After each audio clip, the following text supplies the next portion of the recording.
Mike, do you have a blueprint from 100k a year to $1 million? The component parts need to be that the business can, what you ideally want to be doing is...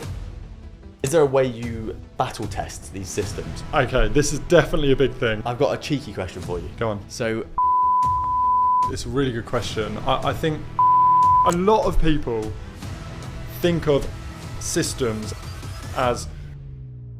What would you say is the greatest myth that you hear from founders who are struggling to scale? The fact that they... So if you've ever said, that's your ego talking, that's not true.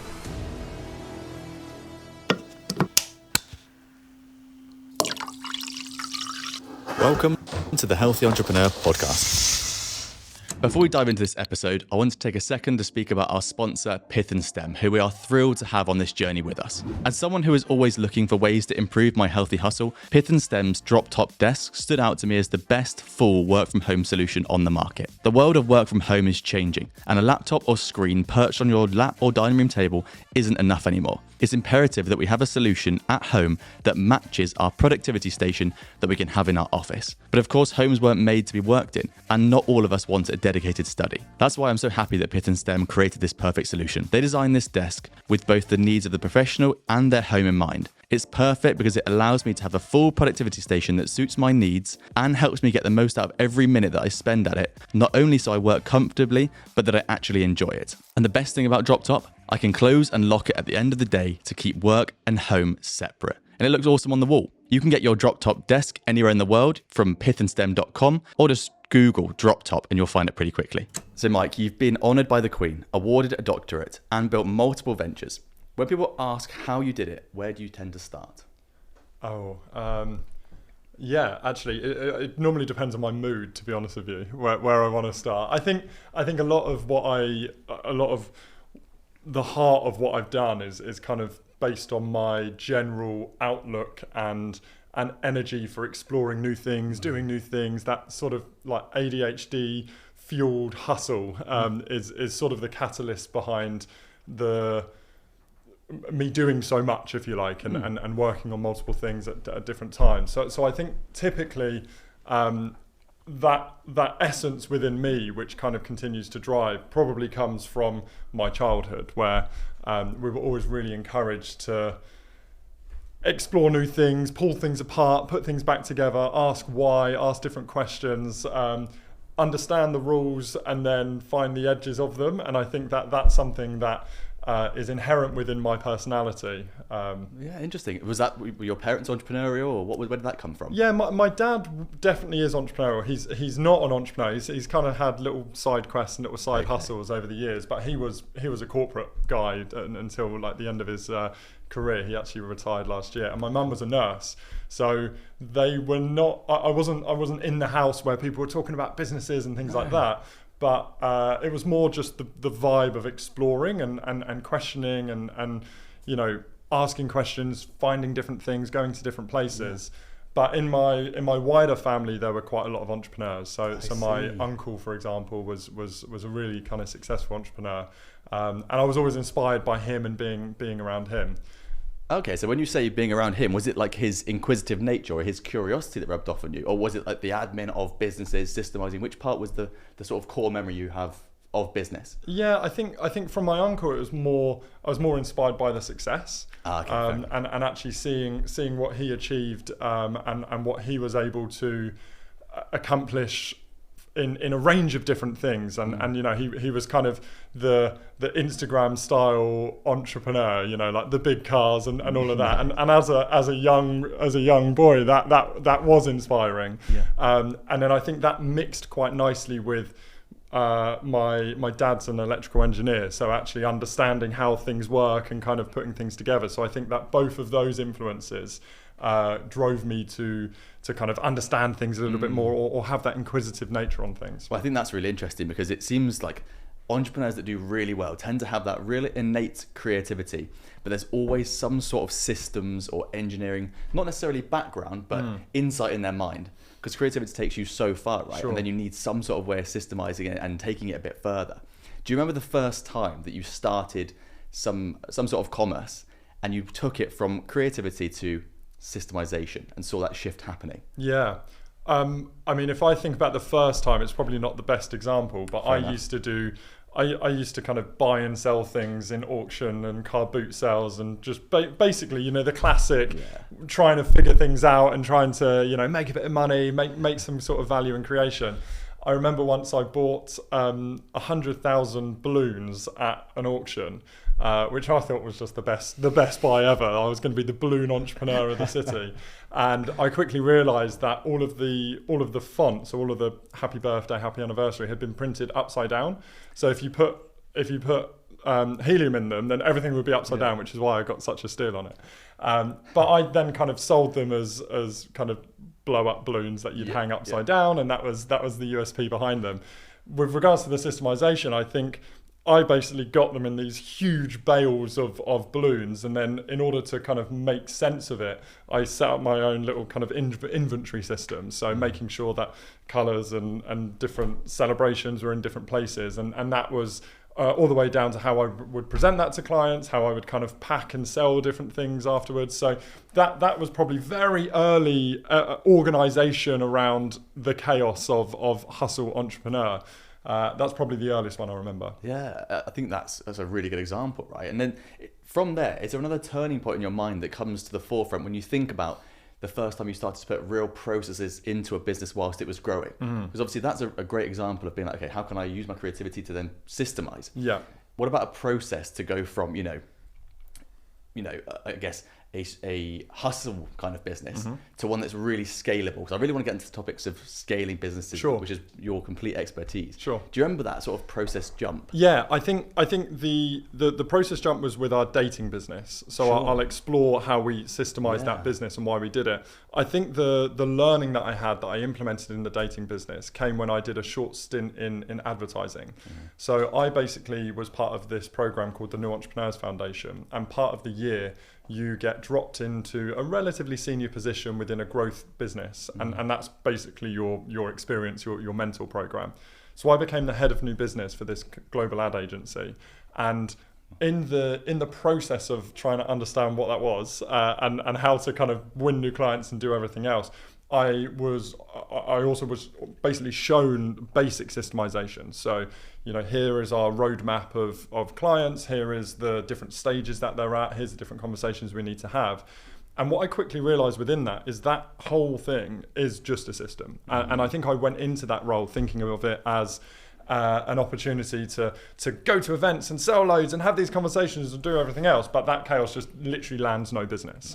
So in order to make that successful, we really kind of, and by we, it was me at this point, really built the system out of what new business is, what the process is. And I kind of got that down to an internal deck where we were able to see, okay, this is, phase 1, phase 2, phase 3, and off the back of each of those phases, here are the core communication paths we have, the different material we have for each of those. Now, as a result of that, I really didn't enjoy that job, although I learned a lot. I basically started doing consulting for agencies that had just stretched beyond the founder's ability to sell. So you typically find this with all sorts of agencies where they've kind of tapped out their network. They're also delivering on their clients, so they can't be selling all of the time. And agencies that kind of hit this 500,000 mark go through feast or famine. They either have loads of clients because they've invested in new business, or they don't have any business at all because they've been servicing clients. So my proposition was essentially to come in and systemize their new business flow to the degree that an intern can come in and basically just push that new business button. So I would basically go into businesses, understand what they wanted, understand what their goals were, who their clients were, how they sold, and basically built the material for them, built the process, built the SOPs, and then they would bring someone quite junior in because they couldn't afford an expensive new biz skill set, and that was my kind of first experience of systemizing on scale, if you like. And so how old were you when you went into that first business where you had that role that you didn't end up liking, but you were shown so much opportunity and experience? So I would have been, that was straight after university, so I would have been 21 at that point. Okay, so this is interesting because I did a similar thing, not the same business, but I did exactly the same thing from university into a job where you were just pushed into a quite an incredible position, and you end up learning so much that you come out and people want your information straight away. Sure. And then you have opportunities based on that because you've had, I had 3 years, so just super niche, 3 years opportunity, and you start to go, okay, person who does 25 million a year now wants to listen to what I'm saying. Yeah, it's crazy, isn't it? Which is absolutely wild. But do you think that benefited you more than just in the consulting world, further on, because you're able to then say, that was really hard. People then immediately trusted me at the age of 24, 25, 26. 21. That's 21, yeah. So the opportunity or the mindset shift that must happen to a person that has that opportunity and then is given that responsibility versus someone who comes out of university and sort of struggles to get up to and then goes into a kind of, a grad scheme where there's very defined roles and what you do and path that's set out. Yeah. Absolutely, that was transformational. And actually, there were two experiences before that had kind of geared me into that headset. So one of them was my placement at university had to be one of these corporate jobs, and you go to Accenture or anything like that. I actually ended up having a client in Malaysia. So on my placement year, I was consulting for Petronas, and particularly within their global acumen and commercial awareness, their corporate governance department. So I was working with a boutique consultancy firm, and at 19, I would basically fly to KL and just give training workshops to, mid-level management on how they can unlock more opportunities in Sudan and different places. But why did they trust you? I had no idea. But I think just confidence, and I wasn't standing up in front of them and making stuff up, right? Before I would deliver this work, I would deeply research, and I would really understand how it would work. I would speak to them, speak to their stakeholders. I was working within a very small boutique firm, so I kind of was coming in under the cover of them, and that was such a transformational experience where I was able to see that I was delivering value, and it didn't matter how old you were. It didn't matter, well, exactly what your experience was. Obviously, experience really matters, but where you don't have the experience, you can back that up with grit and hard work, essentially. Yeah, I think that to that point, it's really, really interesting to me coming out of the corporate world 3 years ago. In corporate, you're like, okay, I'm not as experienced as the guy who's 50. I will be in 25 years time. Whereas in business, it really doesn't matter. If someone's 19 and they're doing $1 million a month, you want to learn from them straight away. Yeah, I love that it changes. It's almost completely upside down. It's just whoever has the most value, which is what the marketplace wants. Totally, yeah. Mike, what would you say is the greatest myth that you hear from founders who are struggling to scale? I would say the greatest myth that I hear founders struggling to scale is the fact that they have to do everything. So you hear it quite a lot where founders joke about, founder mode, I'm the CEO, the chief everything officer. That's often an ego play. And that's often founders needing to do everything because that's how they know that they're busy, how they kind of stamp their mark on absolutely everything. Now that is totally true at the beginning, and it's totally true that you do need to almost wear all of the hats, but there is a tipping point where you ultimately have to pass things on to other people, because otherwise you become the bottleneck. Now some founders will delegate and they'll pass that on to other people, but they won't trust that delegation. So they'll still want to have the sign off on everything, the control on absolutely everything. And where that can work for some founders that are up 20 hours a day and respond instantly, the vast majority of founders that are busy with their own work, it ultimately slows down the progress of the business. It removes the autonomy from people within their team to actually do their great work. So that's often the biggest myth that I hear and see. So if you've ever said, I'm the chief everything officer, just know that that's your ego talking rather than the reality of the growth. See, that's really interesting to me, because it's in my mind, I go straight away to someone who says, if you say to someone, how did your business grow? And they say, we're based 100% on referrals. Immediately my mind goes, okay, you're really bad at marketing then. That's what you're actually saying. It's almost the same thing to your point there, isn't it? If someone's saying, I do everything, it's actually you've got a delegation, probably an ego problem. Do you agree with that for a start? I semi-agree with it. Okay. The reason why I wouldn't jump 2 feet into that is because I feel like there's also a thing, value to be achieved with focus, particularly of marketing. Okay. So actually, if I think a problem that, and this is probably also another myth that entrepreneurs have in order to not get that scale, is they look at bigger businesses perhaps that they admire or they're competing with, and they say, okay, well, what this business has is they have really successful AdWords and really good affiliate programs and really good referrals and really good content marketing and really good at everything else. And they say, okay, well, this is what the suite of the business should look like. So now, in order for me to become that next stage of business, I need to have, a small version of each of these so the business looks the same, and then we all grow up together. Whereas actually that just spreads your time, your energy, your resources, and often limits out the impact that any one of those things can have. Yeah.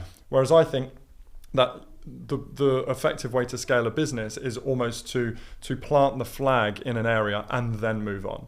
So it's fine if you absolutely drive the business through AdWords or referral or affiliate marketing or anything else. And then once you've systemized that part, then you can move on to the next thing.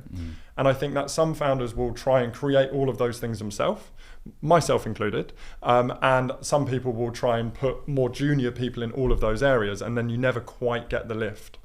See, that's the point I think is really, really key. So I know there's people listening to this who will say, I've hit the $250,000 a year mark, for example. I'm still doing almost everything, and I can't afford to bring in someone who's good enough to replace me. Yeah. It reminds me of almost what we did. So within about a year of running my business, when I'd sort of taken my corporate hat off where I was having to do everything myself, I really wanted to get out of the business, because that's the way I was like, okay, if I can systemize it, people can do my job, I can do more sales or PR, whatever it might be. But you couldn't afford the people to come in who were good enough. So you end up having more people, then you're managing a team. So your time goes from 100% now I'm doing PR and marketing to actually like 80% managing a team, 20% marketing. So it's not really as good as I thought it was going to be. But I really do like the idea of building skill equity. I think bringing someone in who is, maybe a 7 out of 10, not a 10 out of 10, 7 out of 10, but building them up and making them amazing in your way of doing things. That's the way that I like to do it. But I'm interested in your opinion of answering that question. If someone is listening and they're saying, I can't afford someone really good, I'm having to get these people in that aren't good enough. How do they then systemize to allow themselves to have that time that they require to grow? I think there's a very simple formula that any founder can look at in order to address this. Yeah. One thing is understanding what the focus and priority is for the business. So in order to get to, let's say you're at $250,000 turnover and you want to get to $1 million as your next milestone, where do you have high conviction of that growth? Are you supply constrained? Are you demand constrained? Do you need to build a process in the business to make sure you can service more, or do you need to build processes outside so you can bring more people in? So by understanding whether you're demand or supply constrained, and then on top of that, narrowing down in terms of what you think are the biggest growth or opportunity areas within each of those, then you basically have a roadmap of perhaps 2 or 3 different things. That might be, we want to improve our Google ads, and then we want to improve and I'll speak from a SaaS perspective here, we want to improve our client activation rate, and we want to improve our retention. And we believe that if we improve those 3 things, then we can essentially get to our milestone really easily. So now you've got those 3 things. You have the choice to either do all of them, and that will probably not work, or you hire really expensive people in that you think can solve the problems, which you probably can't afford. But the middle ground is essentially understanding what is necessary for those things, prioritize them. And the framework I have in my head, which I've borrowed from a guy called Andrew Crump, who I think he's borrowed it from elsewhere, but we use this a lot within Waybook. We have the thought that there's 2 modes of work in any business. One is core and one is explore. As a founder, your job is to explore. You need to find new ways of doing new things, and as soon as you've understood the opportunity areas, then you need to have the core team to basically come in and execute on that consistently. So you can free up your time, energy, and headspace to then go and solve the higher problem or the next problem. So let's look as an example with demos for Waybook. So I have a really high close rate on my demos, and for a long time I did almost every demo that came in through Waybook. Now that was great, and it was fulfilling for me to do, and I love speaking to the people, but there became a point probably 9 months into doing a lot of demos where I wasn't learning anything new. I wasn't saying anything new. I was basically just a puppet of my own scripting, if you like. I was saying the same things, and I had built rapport and did things like that. And at that point, I realized, okay, this can now be a core task. So how you transfer something from being explore to core is you basically document, delegate, and where possible, automate that as well. So in order to do that, I would need to create the system of, here is our pathway of customers coming in. These are the different sources from our prospects. Here's the information we need. Here's the way that we would respond to them differently. Here are the standard objections that people would have, and here would be our response to that. That can then basically form itself into a standard operating procedure of the whole sales process, and also down to some scripts for demos or some pathways that you can respond to different challenges. Now, as soon as you build that as a resource, you can just delegate that. Yeah. You can literally hire somebody who doesn't have to be explore, but because typically people that have the ability to be an explorer tend to be the ones that are expensive. Yeah. Whereas the more you document, the more you systemize, the more you're able to actually really empower people to execute on those core tasks. And then you say, okay, cool. That's one of those 3 priorities that is now systemized and delegated. I can now focus all of my energy on activation, or on the marketing, or whatever the next thing is on your list that you need to do to get to that next milestone. That's such a good way of doing it. Explore or core. I really like that. Did the close rate drop? It did. Has to, though, because it's not found anymore. Yeah, it did. And actually, the truth in that is I did this too early. So I kind of threw sales to somebody else, quite senior. So it was someone that we could just about afford. And they just weren't the right person. There was too much ambiguity in that area, that they weren't learning the things that were necessary. They weren't building the systems around it. And I actually hadn't packaged it properly as a core activity to pass on. So I then ended up, it was a very costly process. I ended up having to take that back over. And then, as soon as you go too far out of your comfort zone into your learning zone and you hit panic, you jump back into your comfort zone and you never want to leave again. And that was what I had with this process. I thought, I've tried to delegate sales, it doesn't work. So it took me quite a long time to really have confidence in the package of like the systemized package, and then delegate that again. So when we delegated that, we probably had maybe like a 5 or 10% lower close rate.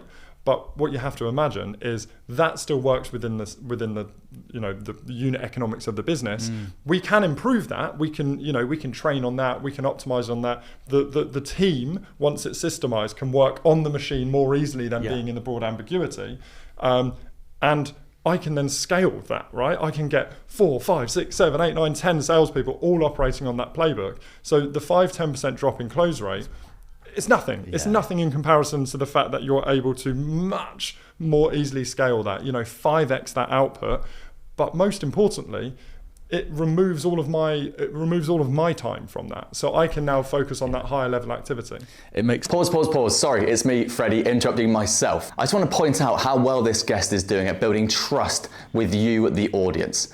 They're adding value, they're giving inspiration, and they're hopefully educating you on a few different areas. You see, we're in a trust recession, and becoming a podcast guest is literally the best way to continue to build trust while so many are struggling. We've built a community of incredible entrepreneurs, all becoming the top most in-demand podcast guests in the world. And if you click some of our links below, not only have we got templates to help you become a top guest, we've also got a community that you can join to get yourself to where you want to be. Thank you so much for listening and watching these episodes. It feels like you're really part of the journey with us. And can I ask you one favor to help us grow even further? You may have noticed that we've been getting some amazing guests on. We've got more listeners than ever.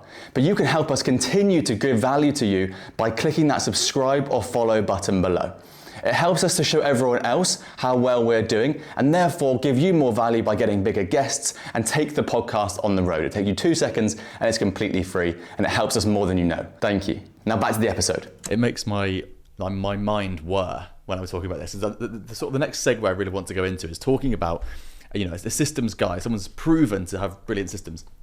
But my background's in product, right? So our team's job was to try and break stuff and make it slightly better. Nice. And the profit was like 300 grand a day. So you could break stuff really, really easily and cost the company a lot of money. So you have to build it, fix it, like plaster everything up. Yeah. The point I'm getting to is that even if it's working 5% and you'd be like, tick, green box, tick, you probably haven't broken it enough, right? So similarly to you've got someone able to do it, but you know that the system's not working as well as it should be. Yeah. And therefore you need to keep breaking it. So I'm interested from your point of view, maybe not that example, different examples of systems that you've put in place. That was a great example, to be honest. Systems that you've put in place that were put in place too early or broke too easily, and how someone listening can understand that and then take that away and then test their own systems, or have some sort of shift in their mind where they go, that system does work, but it's not perfect. What should I do? I think it comes down to the success criteria of what that particular activity needs to do. And I think that in order to know if a system is working or not, you need to know what success looks like and what the cost of failure is. So to give another example, we run a dating business. Yeah. We run, quite ridiculously, the UK's largest dating site for older women and younger men called Toy Boy Warehouse. Yes, brilliant. It's brilliant. Yeah, it's a business that we bought in 2013. We were like, we'll do a turnaround. We'll sell it in a year, and we just fell in love with it. It's such a phenomenal business. But in that process, we ran the business probably for about 2.5 years. And we quickly realised that it's a very difficult business to scale. And if I can side quest that just a second, we've invested in quite a few other dating sites since. One of them is Salt, which is a Christian dating app, which is doing really, really well. Now, for Salt to market to their audience, they can look at meta ads, look at kind of demographic cues. They will know that you're I don't know how old you are, but like 28-year-old guy in London, that you're single. And if you like certain bands, we can have a pretty good guess that you're Christian. Sure. So all of that marketing pounds will go directly to the right audience. For Toy Boy Warehouse, we will know that you're a 28-year-old guy, single in London. We have no demographic cue on whether or not you like older women or not. That's so true. So our marketing spend is just weak in comparison to anything else going to you. So when we realised that, we were like, we can't really, we don't know how big the market is. It's impossible to size. We don't know how quickly we can scale it. So we need to systemize this and get out. Okay. So that was actually the first proper systemization we did. Back to your question of when something broke and we had to redo it. One thing that we did with the business was with Toy Boy Warehouse is that we ran events. Now, in order to run those events, there's a lot of admin and structuring and things like that, right? You have to find the location, find a theme, do the graphics, send out the events, blah, blah, blah, blah, host it, do all of this sort of stuff. And it was pretty low leverage activity for us. Like we loved it. It was really good fun. It was great to meet the members, but that wasn't actually a core part of the business growth or the business revenue. Okay. So it was one of the first things that we systemized. And because we had a lot of internal docs on how we run events, we literally just got someone within our community and said, here you go, do that, there we go. And actually it was fine from a business perspective if that dropped the 10-15% in that revenue, because actually it wasn't core to the business, it was supplementary. But what we found is because we had really worked very hard and we had a deep understanding of what the Toy Boy Warehouse brand is, how we want to be to our members, what kind of environment we want to facilitate, we hadn't systemized the events enough that actually the vibe that people were feeling on those events kind of became the person's vibe who was organizing it. Yeah. And that wasn't necessarily what we were intending, and we hadn't really captured that. Now, the impact that we felt on it is that we started to notice a much lower return rate of those members that had been to events. And the thing that actually made it a problem, that wouldn't be a problem for the business at the time. The thing that made it a problem was that people who come to the events would then ultimately end up cancelling their subscription because it wasn't what they thought they'd signed up to. It wasn't the community. So at that point, we thought this is broken enough that it now comes back up as one of our priorities because it affects the core business that we're doing. Yeah. See, that is interesting, right? So you've just brought up the issue of almost congruence.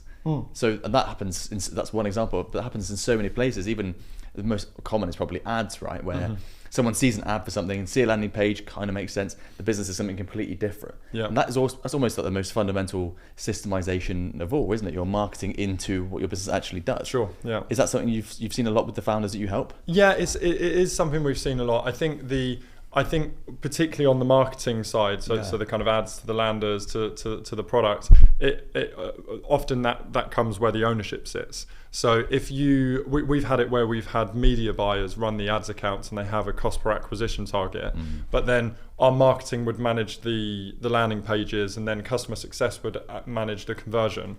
And actually, when that ownership sits across so many unconnected things, you have the ad buyers basically just saying whatever they think people will click on, and almost just enough to get through. You've got people optimizing the landing pages to convert the whatever traffic is on that landing page into the conversion. And then you've got the customer team being like, they're not quite right, but actually let's try and get them in some way, which then means that the feedback that you get from the customer success team is almost steering away from your ICP, because the product becomes a product of whatever your marketing is pulling in. So to your point of congruence, that's a really great point, where these systems don't live in isolation, and to the point of you needing to define what success is, you need to make sure that the success is threaded all the way through those systems, so it kind of works as a machine together. Yeah, so I think that's really interesting to me. So how do you define when a system is ready enough, maybe resilient enough to scale? Because presumably you're putting the systems in place as it's building, and then you go, okay, now we can really turn the taps on and go, take it to the moon or whatever you're going to try and do with it. Is there a way you battle test these systems? What's your process around that? Yeah, let's just define systems, because I know we've spoke about systems a lot. So systems is basically just a set of different processes, procedures, SOPs, things like that kind of work together, and means that when a business is systemized, you have the way you do something. That's where Waybook comes from. It's like the Waybook, the playbook of how the business operates.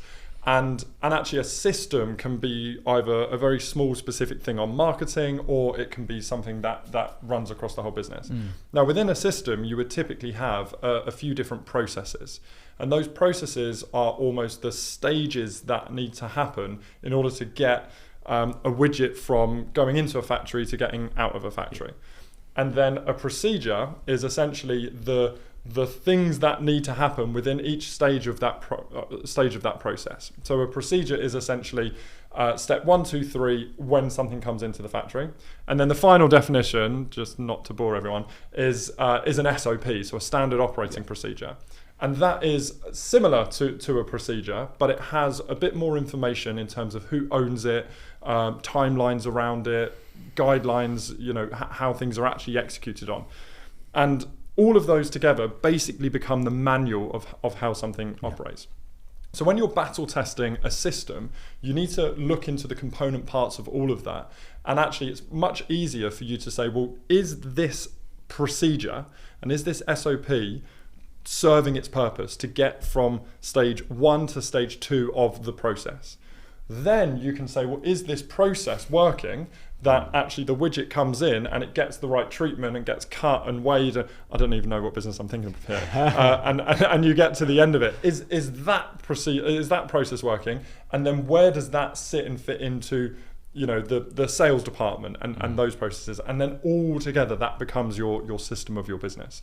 So to the battle testing, it's just breaking it down into its granular form for you to really understand whether or not the thing that you're trying to achieve, so let's say in your marketing example, are the people that you're getting on clicking on these ads, yes, we're getting the right click-through rate and we're getting the right cost per conversion, how many of them are ICP? And that's essentially the link between those two procedures or processes, to make sure that actually one thing works in unison to the other.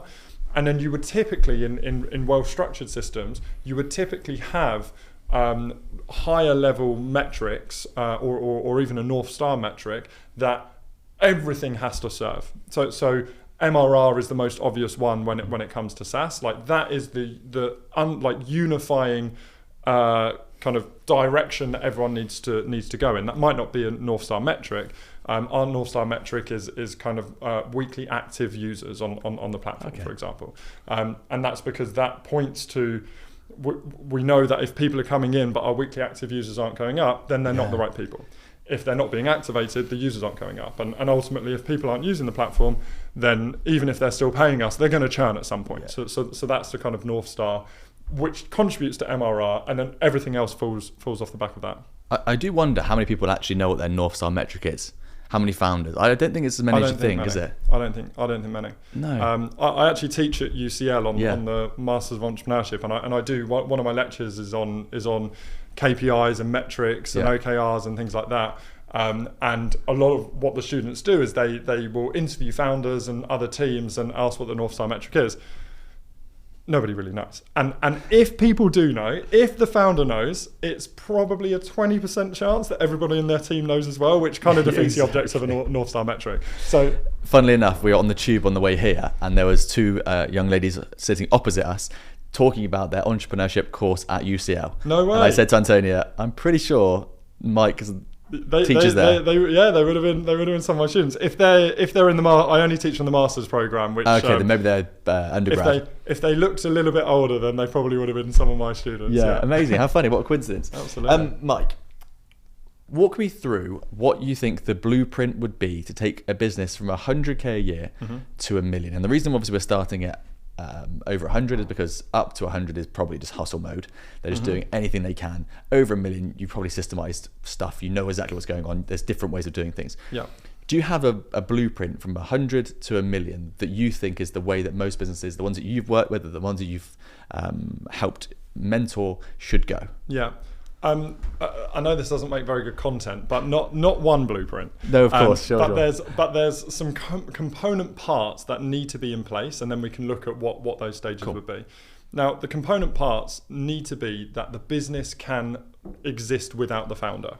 That's it. And actually, when you look at 100k businesses, a lot of them can't. So what you ideally want to be doing is identifying what part of the work that you're doing as a founder is you doing it because it's your zone of expertise and nobody else, nobody else can do it that well, or is it because actually if you don't do it and you don't, work 100 hours a week, then it just doesn't work and it falls over.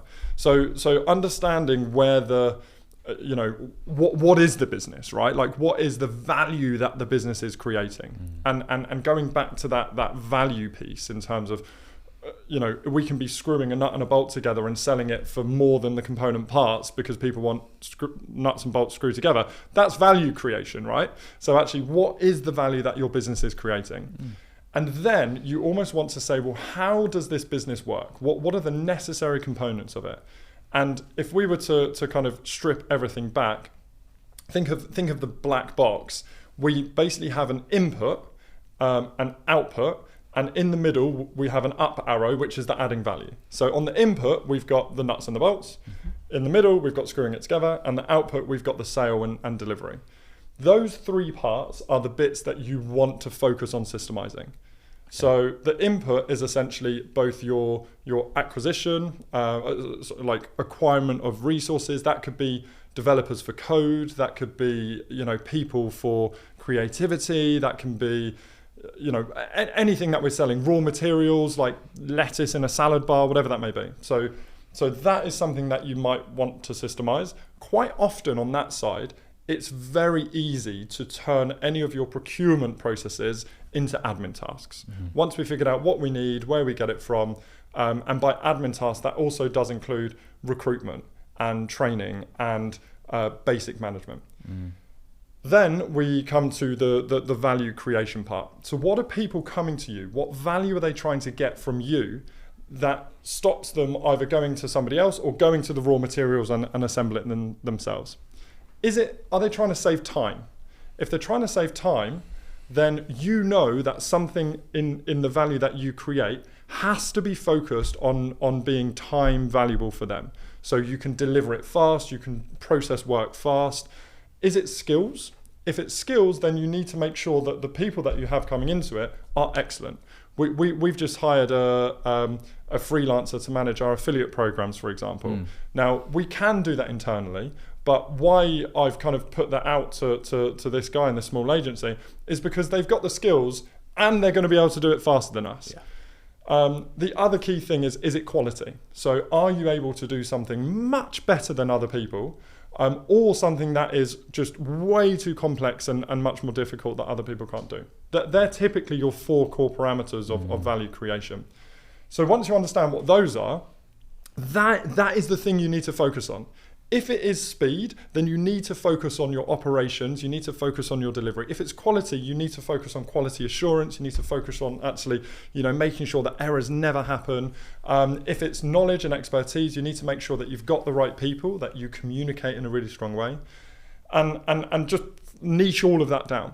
Then on the output, you're basically looking at how can you get this to customers, both in terms of attracting customers, so the marketing side of it, and delivery of the customers. So, shipping, shops, communication, whatever it is that you're selling. And I'm slightly aware here that I'm talking so general, but we're talking anything from a burrito shop to an AI company here, right? So you look at those three components, you pretty much, if you're at 100K, you pretty much should have 1, 2, or maximum 3 things from each of these segments that you need to focus on in order to scale from 100K up to $1 million. And you're finding the constraint first, right? Like you said 10 or so minutes ago, you're finding the constraints first and then trying to find the North Star metric to then go after. And really what you're doing there is once you've got once you understand the business, how the value creation and capture mechanism works within your business, then you can prioritize it. And you can say, okay, well, what is going to give us the biggest lift of the business? What's going to give us the biggest competition advantage? What's going to give us the like a first mover advantage if you're working in a fast environment? And then that comes to the top. So once we understand how the business operates, you look at your environment, you look at the industry you're in, how your competitors are. That helps you rank what you do, and then just go through it. Yeah, I love all this. We're effectively in the info space where our business really sits, and so you have to think about a lot of these things, right? Because you need first mover advantage. You need to make sure that you're communicating really clearly with your customers.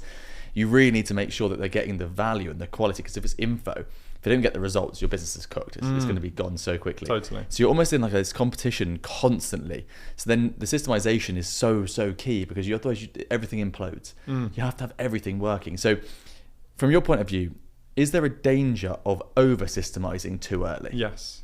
What is that danger? What happens? Well, nothing happens. That's the danger. You just burn through your runway. Well, you burn through the runway. So there's the key concept to think about here is nail it, then scale it. Nice. And quite often people will try and scale something that's not nailed.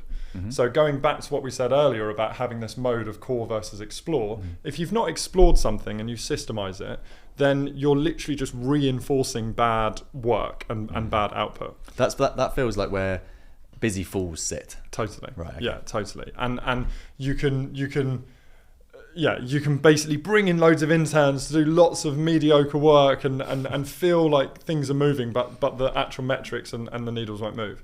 Now, there's a kind of challenge within this, because what we're thinking as founders is, I want to grow this fast, but actually I don't want to get stuck in everything that I do. So I want to systemize it, but I don't want to systemize bad things, and then you don't want to get stuck in doing things that are ultimately core when you should be exploring. So the big question comes down to when is something systemized enough, right, in order to push it through?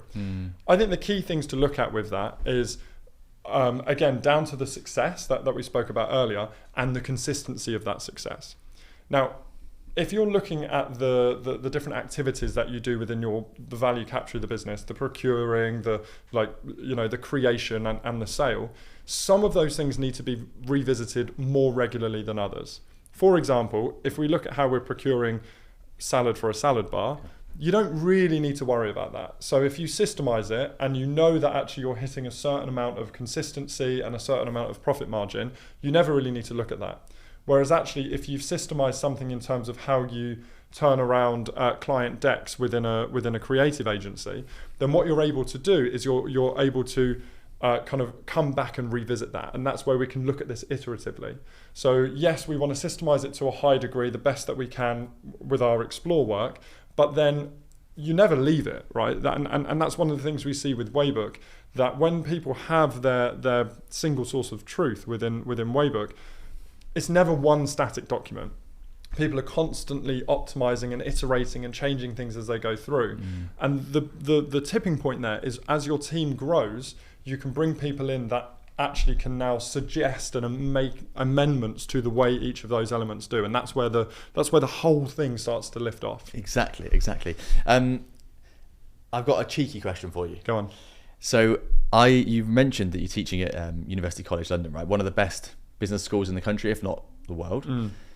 My master's was from Winchester, and I remember I loved it because a lot of the professors had businesses. Yeah. So when you're talking about this, I'm thinking, I remember how cool it was for someone to come into the lecture hall. They weren't a doctor of business academically.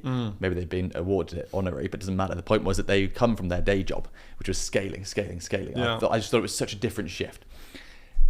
Is there something that you are talking to your master's students about in this day and age that you think will give them a massive advantage, whether they go obviously the corporate world or probably later on they'll start their own business, maybe, that you think people who've got businesses now aren't thinking about or are missing out on?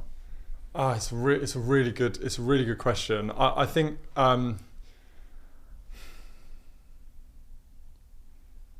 I think the one thing that I try and instill in my students is constant curiosity. And I think that in some of the more structured institutions, this is the book that we read, these are the frameworks that we apply, this is how you do it, and now go forth and apply for McKinsey. And that works for a lot of scenarios. Whereas actually, I don't think that there's anything that I can teach in my lectures that you wouldn't get from an academic focused lecturer. Of course, I'm literally talking about things right here, right now, and bringing all of that experience. But the way I share that is all based on challenges. Yeah. My lectures are basically game shows in my mind, right? They're like 3-hour weekly lectures where we go through the topics, we go through the frameworks, we go through everything, but actually we dive deeper and deeper and deeper and deeper and ask the questions and pull things apart and do other things. And I think that's the difference that you get. Now, interestingly, your point about your experience within Winchester, there's a big debate within academia about whether or not you should have academics teaching only or whether you should have practicing entrepreneurs and everything else. And the debate basically goes, my side of it, our side of it, is of course you want people who are in the field doing this all day, every day, sharing the information. Whereas the academic side of it, which is a valid conversation, they say, well, you're only sharing it from your perspective. Whereas the academics are doing the research, they're understanding a broad spectrum of everything that's happening, and then they're applying that to the students. Now, the thing where this sort of falls apart is, yes, academics do that, but they might have long research projects that take a couple of years, and then that refreshes their knowledge, and then they're sharing it. Whereas actually, we are just living this all day, every day, and our livelihood depends on it. So I think it's interesting to have a mix of both within kind of like delivery. A lot of universities, and we're side questing here, sorry, a lot of universities will actually give their faculty 20% of their time to go and work in business, like free, like funded. They can even charge for it. Hardly any academics take it up, and that's where that becomes a bit of a problem. The system that the university has created doesn't fully work in its execution. I mean, it is a side quest, but I do think it's a really interesting conversation around academia and around university, because I hadn't heard that point before, actually, that they are going out and they are really researching objectively, actually, as well, what's going on. But with AI, it just feels like if it's doing a 2-year research project, I'd rather just listen to someone who's doing it every week. But I understand the value of it. And, you know, my brother's an architect in London, so he's done 7 years at university, and he needed to be taught. He needed to learn the fundamentals. I did a business degree and then economics master's, so I probably didn't need that now as an entrepreneur. Right. But it doesn't matter, right? It's still valid life experience. You also learn how to learn. True. You know, university is, yes, you get your degree, but actually if I think about my undergrad, I mean, I would have the most amount of fun in my lectures, almost nothing to do with the lectures, right? Okay. But at the same time, I was running my paintball company and I was doing lots of different bits. Yeah, I had a great business there. I had a call centre with people in full time. So I'd leave a lecture and then go over to my office where I had a team that didn't know that I was at university across the road. Like that environment, that like safe environment where you almost have access to a market of students that you know have consistent money with loans coming in and you know think and feel in a similar way, and there's almost this like safety net of support from the institution to test different things out. I honestly had a fantastic time with it. Which university was it? I went to Aston in Birmingham. Where Gymshark Yeah. They're supposed to be amazing for entrepreneurship and really pushing you towards doing stuff. They really are. Like I Aston is so dear in my heart, and just I actually chair the advisory board for Aston Business School, so I'm slightly biased, but no, they're so good, and actually really early on they made their thing about entrepreneurship and businesses in the real world, more than most other universities. So I love that. It's so good. So sort of on that vein, but taking a little sidestep, what's the most counterintuitive decision you think you've made while scaling any number of your businesses? Is there one that stands out where you go, I did the almost exact opposite of what I thought I should have done, but it worked? And you're now taking that forward. That it worked. Oh, okay. My head went to things that didn't work. You could do that as well. Yeah. So I think the reason why I became so interested in systemizing as a topic, because I feel like as we explored, you kind of get introduced to this through a few different ways and whatever else. The reason why I got introduced to this was because we wanted to leave our dating business and we wanted to continue to grow. We were growing at about 15%. We accepted we could grow at 10% monthly or 10-12% monthly without our time. So that we then moved ourselves and we went into running Hopper HQ, which is a planning and scheduling tool for social media. And that was pure, like we started that from scratch. We kind of had to figure everything out. And then we grew that business. That space is really interesting, but really tough. It's super competitive. There's, everything's constantly changing with the platform. So it's a great business, but actually I wanted to take the learnings from Hopper HQ and from Toy Warehouse and start another business. I basically defined out what I didn't love about Hopper. It's not real SaaS in my opinion. It doesn't grow with our business's size. You don't charge on seats or things like that. It has a lot of platform risk because we're basically built on the social media platforms. It was quite low value. We're kind of like $6 per account, so it's hard to get real marketing things in. So we basically designed out the criteria of business that we wanted, and that's when we ultimately ended up coming across the idea of Waybook, and that's what we built with Waybook. So we've gone from one thing to another.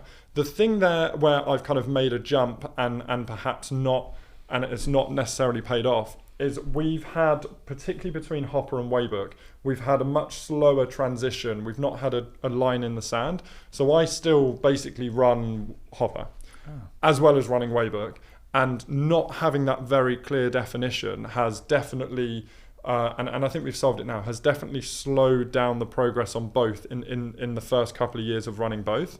And that's almost just not systemizing as much as I should have done. And I think it all comes back to this concept of closed loops and open loops. So in my head, I have a million open loops, and I'm bad at. We good? Yeah. So. Am I right to just pick that up? Yeah, sorry, go ahead. So in my head, I have a million of open loops, and that really kind of makes your head busy and slows things down. And actually, when I went from Hopper to Waybook, yes, I systemized it. Yeah. And I remember writing the last documentation for one of my roles within Hopper, and I was giddy with excitement. I was like, I'm never going to have to do this again. Like, I'm using the new tool to document the old business, but I still held roles within Hopper. So my split was not as clean as what I would have liked to have been and I will do in the next thing. That's really interesting. But even the point there that between Hopper and Waybook, you use Waybook. That's ideal, right? You're actually solving your own problem. This is exactly what we did with our business. Just solve our own problem. Definitely. So what's the number one thing that Waybook solves? Obviously, it's systemizing. But is there an SOP that makes the sale really easy, where everyone's like, oh, that was actually really helpful? Yeah, I was actually on a podcast with a business owner who uses Waybook, and he asked me to be on his podcast, and he said he runs a group of therapy practices, and he said, Mike, the time that I realised that Waybook was working was I left the house, and he was kind of running loads of errands on a day, and he said I got back at about 4:00 in the afternoon, and I realised my phone had been quiet.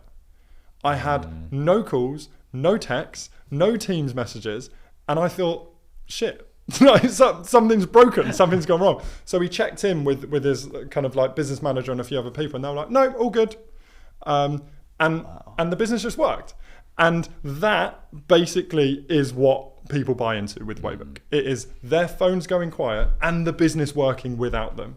Because if you go back to this concept of core versus explore, the more you can systemize, the more you can empower your team to do great and consistent work, you then free up your time to either work on the higher leverage activity or go to the shops in the afternoon or go on holiday or do whatever else you want. So really that is part of it. And obviously, any founder will know how just everything you've got in your head all of the time. And if you are not on it all the time, inconsistencies happen and challenges happen. And if you're onboarding someone, then you have to figure out all of the things they need to know and do and blast it at them. But people will still ask questions and like, I mean, the amount of times that I've had these repetitive questions, where are the logo files? How do we book paid time off? Any of these things. And you get frustrated as a founder because you're like, I'm kind of stuck in something else. But then you have to realize this isn't them. This is me, right? Like, yes, I told them once in their first week, but it's on a Google Drive, which is not shared properly. Yeah. So just empowering them and providing Waybook as a single source of truth that people can ask and answer and contribute to knowledge in a really efficient way, that brings clarity to the chaos of a business and enables you to grow much faster. Well, doing all the research on you, the word clarity and chaos together, the words coming together, seems like a constant vibe that you have, because you've been in the chaos. You probably seem to like the chaos a little bit. Oh, I love the chaos. But then you understand that it needs to stop.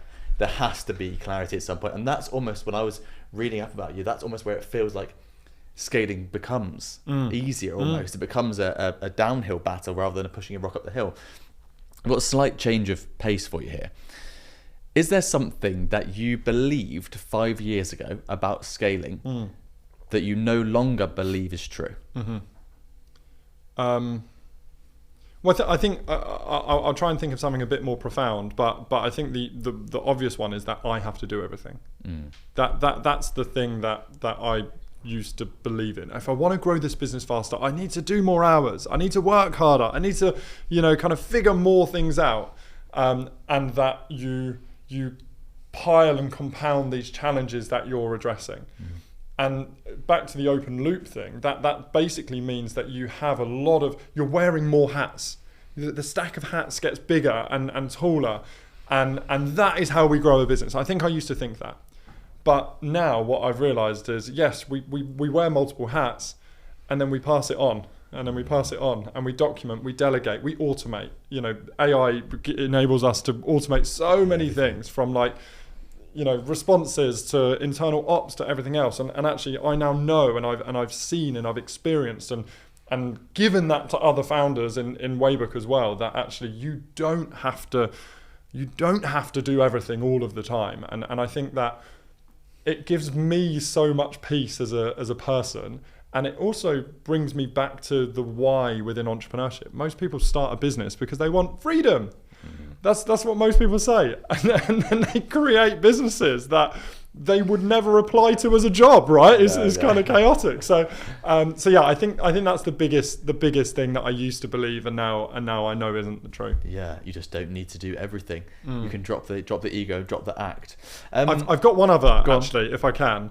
Okay, this is definitely a big thing, and if anybody has made it to this part in the process, part of the podcast, a lot of people think of systems and processes and SOPs as like important, big, structured, well-worded documents, right? And they feel like, oh, I need to bring in a systems engineer, I need to do this, and it feels quite like professionalized and heavy duty to create. That's not true. I've explored what a system of processes and procedures with SOPs looks like, but that starts with a bullet point list.